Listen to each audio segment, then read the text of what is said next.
Pessoal, vamos falar sobre a segunda parte então de dívida ativa. Estamos aí na semana 7, dia 6, parte 2 de AFO, beleza? Primeira questão aí então da bateria vai falar que o valor de um imposto vencido e não pago no prazo legal, apuradas a sua liquidez e certeza, poderá ser inscrito na dívida ativa? Sim, correto. O mesmo não ocorrerá com aluguel devido a determinada entidade pública, vencido e não pago no prazo legal. Então ele está falando assim, olha, só existe dívida ativa, nesse caso que dívida ativa tributária. E aqui embaixo não existe dívida ativa não tributária? Resposta, existe, então a questão está errada, então ocorrerá também. Então, dívida ativa não tributária, entre elas tem os aluguéis e taxa de ocupação. Então, a questão erra porque diz que não vai ocorrer aí a inserção do débito do aluguel na dívida ativa da União. 12. A receita tributária ativa é receita orçamentária corrente. Receita oriunda de dívida ativa, ela é uma receita corrente ou uma receita de capital? Uma receita corrente. Aí relativa a um fato que permutativo. Perfeito, a gente já viu isso. Permutativo porque ela vai sair lá do ativo, por exemplo, não circulante, vou receber, vai para o ativo circulante lá, ou disponibilidade de caixa, ok? Mais precisamente. Então, ocorreu aqui uma permutação, fato permutativo, questão correta. 13. Uma prefeitura municipal efetuou o registro de recebimento da receita corrente de dívida ativa no exercício de 2010, referente aos valores pagos pelo credor. Contabilizou uma mutação patrimonial ativa. Então, efetuou o registro do recebimento de receita. Então, recebeu recursos. Então, foi uma mutação patrimonial. É o contrário aqui, é uma mutação patrimonial passiva. Então, veja o bizu aqui, ó, pulo do gato. Mutação ativa ou da despesa. Então, sempre haverá saída de numerário. Então, despesa orçamentária não efetiva. Mutação passiva ou da receita, sempre haverá entrada de numerário, receita não orçamentária não efetiva. Então, falou em entrada numerário, vai ser mutação patrimonial passiva, ok? Então, guarda essa questão aí, que ela é uma questão muito difícil aí, certo? Tá caindo aí, ó, isso aqui caiu para perito da Polícia Federal, beleza? Então, pode cair dificílimo, mas caiu, você vai pensar, quando falar em mutação, falar mutação patrimonial ativa é quando ocorre aí despesa, e quando ocorre registro de recebimento, quando é receita, você vai lembrar que é o que? Uma mutação patrimonial passiva. 14. As multas aplicadas pela NTT como sanção por descumprimento das normas de conduta dispostas e não pagas devem ser inscritas na dívida ativa de natureza não tributária. Perfeito. Então, é o que prevê aí o artigo 39 da Lei 4.320, dívida ativa tributária. E aqui, ó, dívida ativa não tributária são os demais créditos da Fazenda Pública, tais como os provenientes de empréstimos compulsórios, contribuições estabelecidas em lei. E aqui, ó, multa de qualquer origem ou natureza vai estar na dívida ativa não tributária. Lembrando, colocar um asterisco aqui, quando for multa referente a tributo, vai ser uma multa, vai ser escrita numa dívida ativa tributária, porque o acessório, que é a multa, segue o principal, ok? Então aqui, sem mistério, questão correta. Questão 15. A dívida ativa é composta por créditos a favor da Fazenda Pública, os quais não foram efetivamente recebidos nas datas aprazadas, certo? Certo. E cuja certeza e liquidez foram apuradas. Perfeito. Constitui, portanto, fonte certa ou potencial potencial fonte de recurso, ok? Então o MCASP vai falar que a dívida ativa é regulamentada a partir da legislação pertinente, abrange os créditos a favor da fazenda pública, cuja certeza e liquidez foram apuradas e por não terem tido efetivamente recebidas, nas datas aprazadas. E, portanto, é uma fonte que potencial de fluxo de caixa com impacto positivo pela recuperação de valores, espelhando a créditos a receber, sendo contabilmente reconhecida no ativo.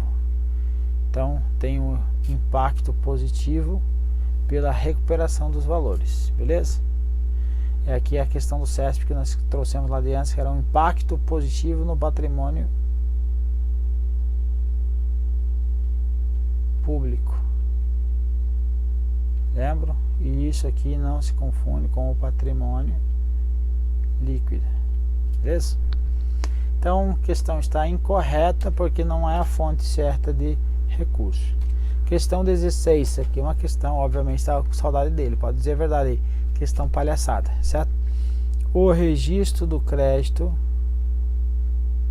não tributário de dívida pública constitui uma variação positiva na situação líquida patrimonial.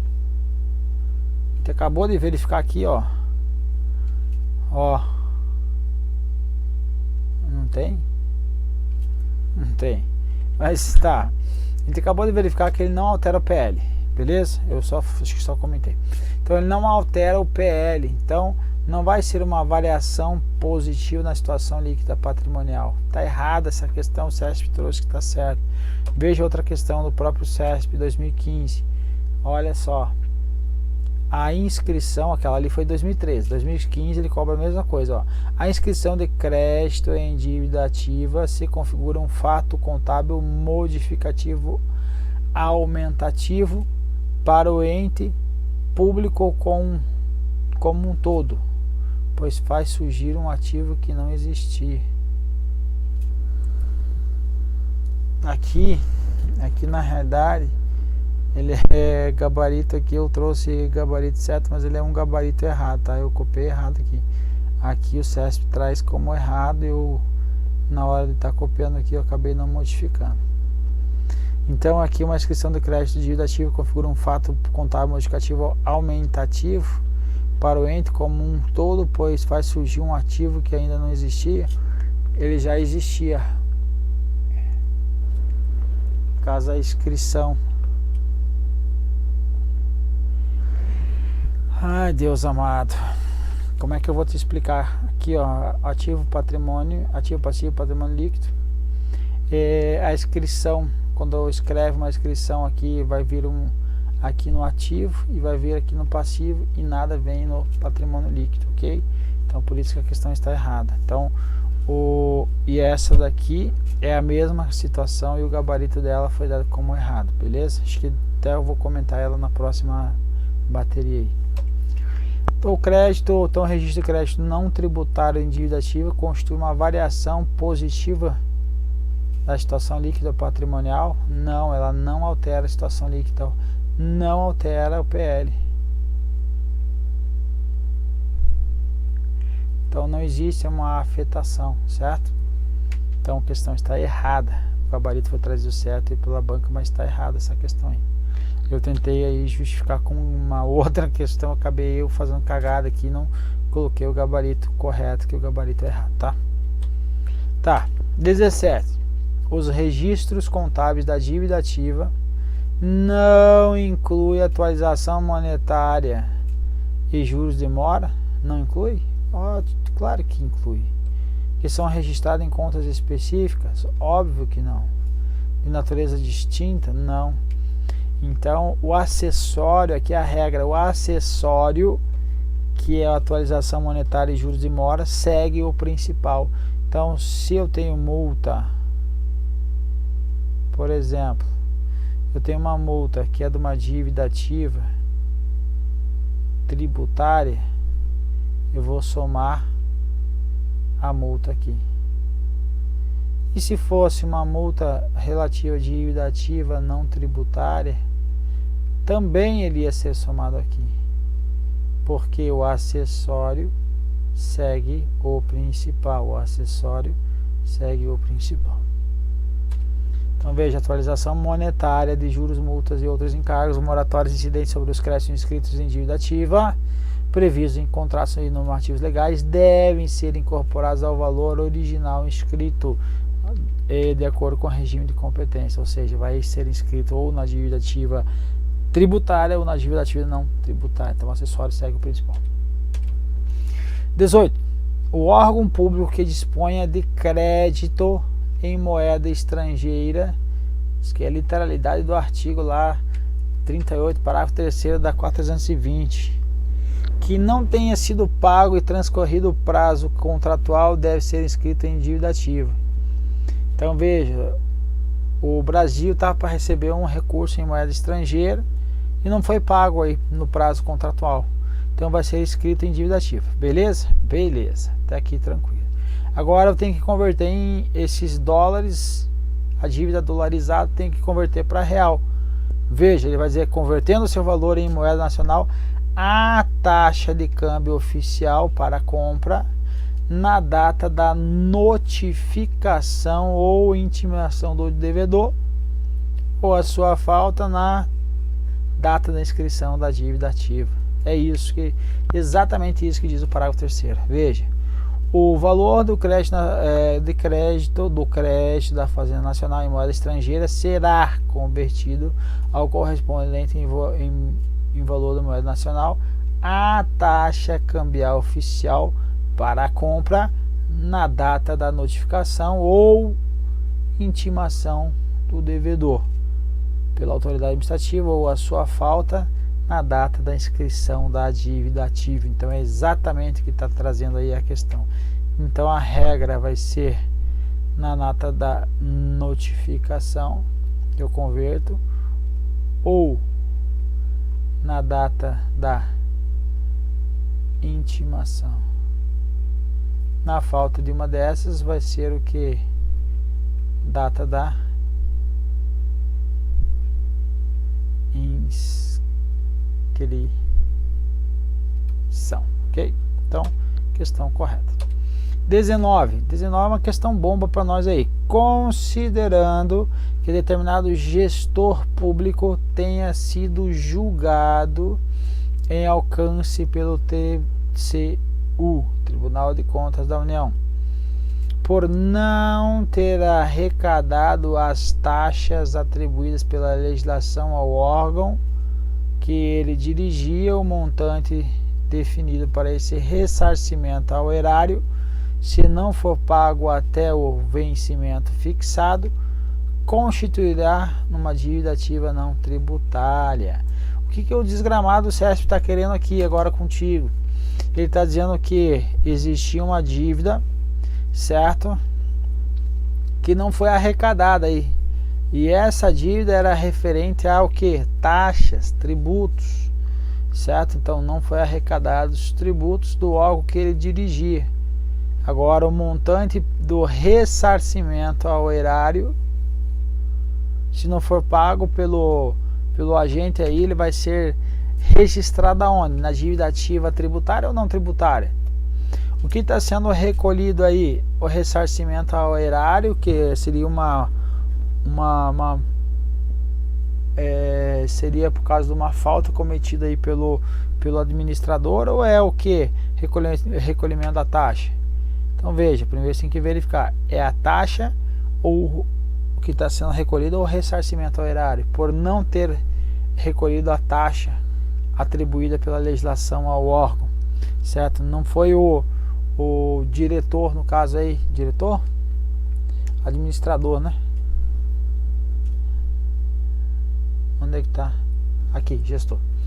Gestor público. No caso, o gestor público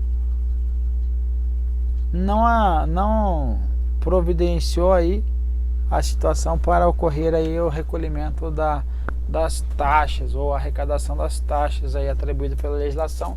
Em face disso ocorreu que um ressarcimento ao erário. Então minha pergunta é: o gestor é quem devia as taxas? Não. Ele deve que o ressarcimento ao erário. Se ele deve ressarcimento ao erário, ressarcir ao erário vai ser uma dívida ativa não tributária. Dívida ativa não tributária. Ok? Depois vão atrás desses não arrecadados para tentar arrecadar. Se não conseguir, vai para a dívida ativa tributária também. Aí é dívida ativa tributária, ok? Então, beleza. Constituirá, então, se não for pago até o vencimento fixado, constituirá a dívida ativa não tributária. Eita ferro, certo, é isso mesmo. Então, puxei o gabarito aí, Ctrl+C, Ctrl+V, não alterei. Então, certo aí o gabarito, então, perfeito. Vamos para o próximo. Inclui-se tanto na natureza tributária, dívida ativa, quanto a não tributária, os créditos da fazenda pública provenientes de obrigações legais relativas a tributos e respectivas multas. As respectivas multas vai entrar nas dívidas não tributárias ou vai seguir também o principal, que tem a natureza tributária? Segue o principal. Então a questão está incorreta e olha só, você subindo mais um degrau aí para alcance aí do seu objetivo. Então mais um degrauzinho para você aí. Beleza, povo? Um abraço e vamos embora.